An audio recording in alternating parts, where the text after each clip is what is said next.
টাঙ্গাইলে হত্যা মামলায় ৮ আসামির যাবজ্জীবন। টাঙ্গাইলে এক বৃদ্ধকে পিটিয়ে ও কুপিয়ে হত্যার ঘটনায় পিতা পুত্র সহ ৮ আসামিকে যাবজ্জীবন কারাদণ্ড দিয়েছেন আদালত। এছাড়া প্রত্যেক আসামিকে বিভিন্ন পরিমাণ অর্থদণ্ড অনাদায়ে বিভিন্ন মেয়াদে অতিরিক্ত কারাদণ্ড প্রদান করা হয়। রোববার ২৮ জুন দুপুরে টাঙ্গাইলে অতিরিক্ত জেলা দায়রা জজ প্রথম আদালতের বিচারক মোহাম্মদ ফয়সাল আল মামুন এ রায় দেন।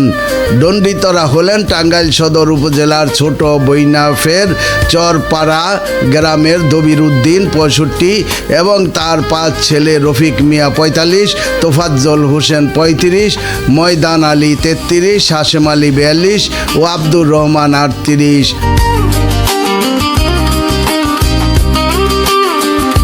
হাশেম আলীর স্ত্রী শিল্পী বেগম ৩২ এবং একই গ্রামের মৃত ইনসাদ আলীর ছেলে হরজত আলী ৫০।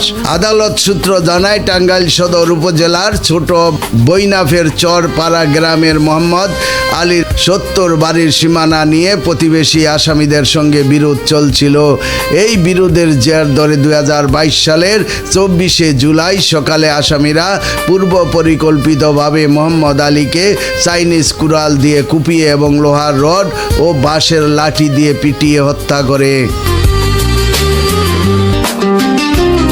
এই ঘটনায় নিহতের কন্যা মর্জিনা আক্তার বাদী হয়ে ওই দিনেই টাঙ্গাইল সদর থানায় মামলা করেন। মামলায় তদন্তকারী কর্মকর্তা টাঙ্গাইল সদর থানার এসআই নিরস্ত্র মোহাম্মদ রেহানুল ইসলাম এবং ২০২২ সালের ৩০শে নভেম্বর আসামিদের বিরুদ্ধে আদালতে চার্জশিট দাখিল করেন। বিচার শেষে এজাহার নমনীয় ৮ জন আসামিকেই যাবজ্জীবন সশ্রম কারাদণ্ড দেন আদালত।